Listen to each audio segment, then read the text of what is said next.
Hello everybody, willkommen, bienvenue. Je suis ravie de vous voir. Malgré les difficultés à Paris, vous êtes là. Alors, félicitations. C'était un peu de stress ce matin, on se demandait. Bon, très rapidement, je vais inaugurer notre événement. C'est le plus grand qu'on a jamais eu. C'est le plus grand nombre de visiteurs, le plus grand nombre de conférences et le plus grand nombre de stands et d'intervenants. Je voudrais vous dire, si vous avez une version imprimée ou une version PDF, vérifiez ce que vous voulez voir comme conférence sur les panneaux digitaux qui sont devant les salles, parce que c'est ça qui est à jour. Okay? On a eu tellement de changements dernière minute que tout ce qui est imprimé est effectivement plus à jour. Et les panneaux électroniques devant les salles sont la dernière version vraie, ou bien l'application que vous avez sur votre téléphone. Ça aussi, c'est très bien. Et le site web, c'est à jour aussi. Voilà. Bon, sex, drugs and rock'n'roll, ça vous intéresse?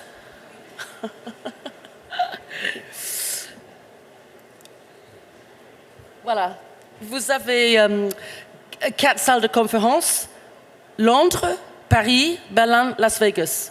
Et ce n'est pas un hasard, c'est les 4 villes où nous avons les salons Learning Technologies. Mais c'est Paris le meilleur, évidemment. On a 6 théâtres ouverts, vous pouvez voir sous le capot.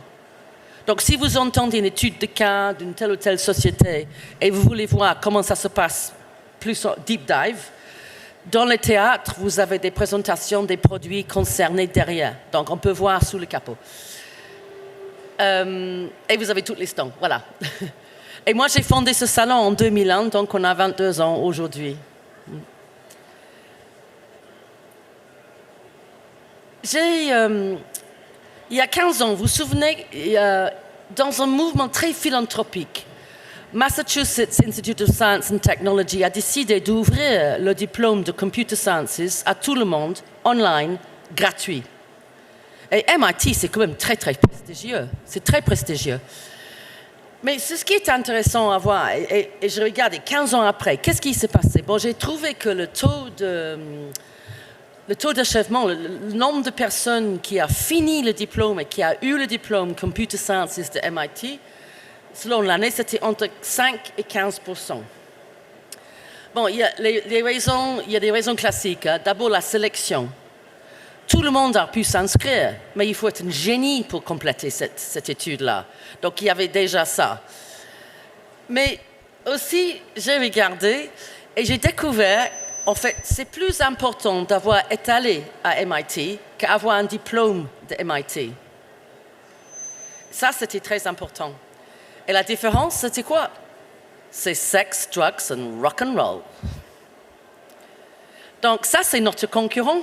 Nous tous ici, qui essayent de faire la open education et la formation à distance, on doit faire la compétition avec sex, drugs and rock'n'roll. Et j'ai découvert une autre chose que nos écoles font et nous n'avons pas vraiment reconnu, c'est que quand nos jeunes personnes vont à l'école, non seulement les transmettent les connaissances et certaines compétences, mais aussi, et c'est important pour eux, on les signale qu'ils ont du talent, qu'ils ont de la personnalité, qu'ils ont les savoirs sociaux, la capacité sociale et la conformité pour réussir dans la vie.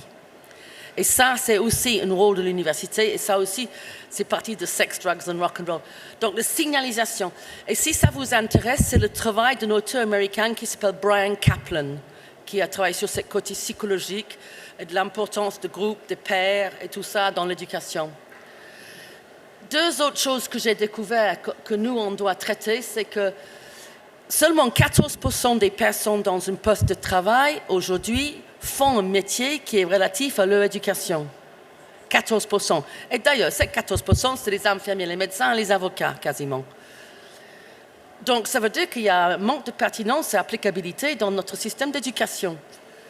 L'autre chose qui s'est passée avec certainement tout ce qui est open education, et Mathieu Nebravo nous en parlait, c'est que si vous faites l'auto-évaluation, ce qui est souvent le cas, c'est pas toujours crédible avec les employeurs futurs. Donc, l'auto-évaluation, c'est bien, mais ça manque de crédibilité. Donc, qu'est-ce que nous pouvons faire? Bon, évidemment, conception pédagogique améliorée, un peu plus de sex, drugs and rock'n'roll. Et nous avons 234 stands ici avec des gens super experts qui peuvent vous montrer les exemples de la conception pédagogique excellente. Évidemment, augmenter la pertinence des contenus. J'ai 3 études de cas dans le programme sur l'intelligence artificielle qui étaient déployées pour cela. Par exemple, il y a une étude de cas d'un hôpital qui utilise l'intelligence artificielle pour corriger les erreurs des médecins et des infirmières dans le poste de travail. Et puis, bien sûr, utiliser les techniques d'évaluation, de testing beaucoup plus fins et beaucoup plus précises pour certifier les compétences pratiques et pas seulement les connaissances. Voilà. Donc, vous pouvez trouver tout ça dans nos conférences.